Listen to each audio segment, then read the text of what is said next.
दोस्तों, आरबीआई ने एक सीक्रेट मिशन के तहत 102 टन सोना, जो बैंक ऑफ इंग्लैंड में सुरक्षित था, वापस भारत लाने का साहसिक कदम उठाया है।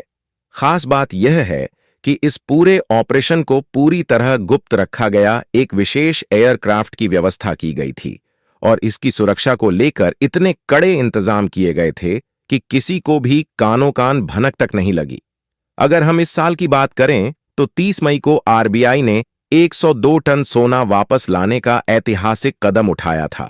अब तक इस साल में 2 बार बड़े पैमाने पर सोना भारत में वापस लाया गया है, जिससे कुल 204 टन सोना इस साल यूके से भारत आ चुका है।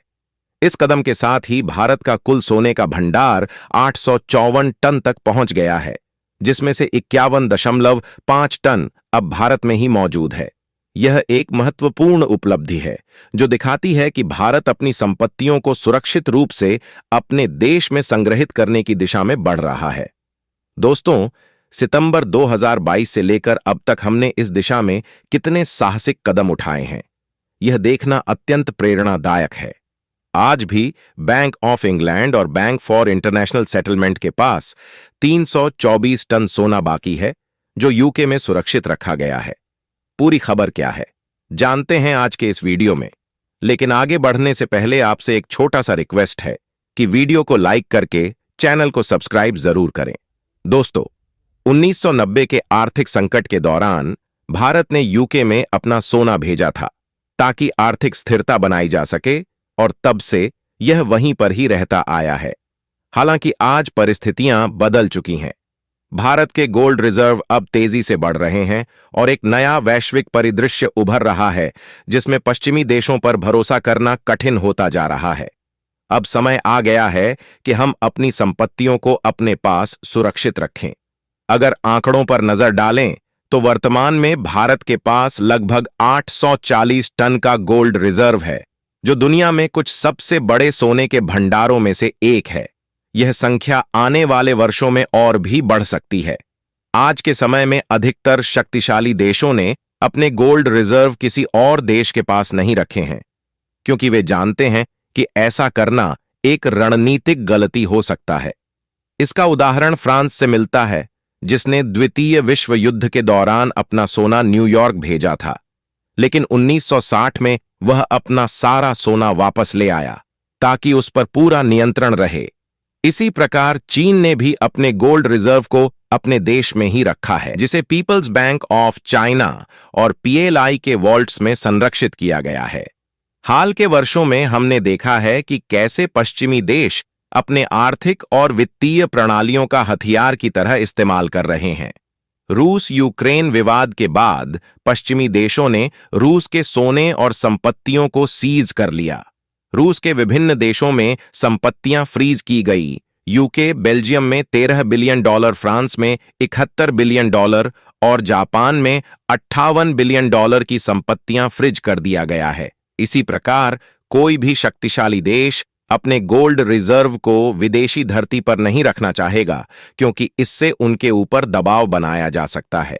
इस उदाहरण से हमें सीखना चाहिए कि अगर हम वेस्ट पर निर्भर रहेंगे तो हमें नुकसान हो सकता है। आज का आर्थिक वातावरण भी ऐसा बन गया है कि कोई भी देश किसी भी समय आपकी संपत्ति पर रोक लगा सकता है। इसलिए भारत जैसे स्वाभिमानी देश को अपने गोल्ड रिजर्व को वापस लाने का प्रयास करना चाहिए। दोस्तों, यह समझना बहुत जरूरी है कि मौजूदा वैश्विक परिदृश्य में ब्रिक्स देशों ने अपने फायदे के लिए एक नई दिशा में कदम बढ़ा दिया है। यूक्रेन के मामले में हमने देखा है कि रूस के एसेट्स को विभिन्न पश्चिमी देशों ने फ्रीज कर दिया और उस पर मिलने वाले ब्याज को यूक्रेन को दिया जा रहा है। फिनलैंड और अन्य पश्चिमी देशों ने भी इसी प्रकार रूस के एसेट्स को सीज कर लिया है। यह घटनाएं भारत को संकेत दे रही हैं कि हमें अपनी संपत्तियों को सुरक्षित रखने के लिए पश्चिमी देशों पर निर्भर नहीं रहना चाहिए। भारत में भी इस चिंता ने जन्म लिया है कि भविष्य में ऐसा कुछ हमारे साथ भी हो सकता है।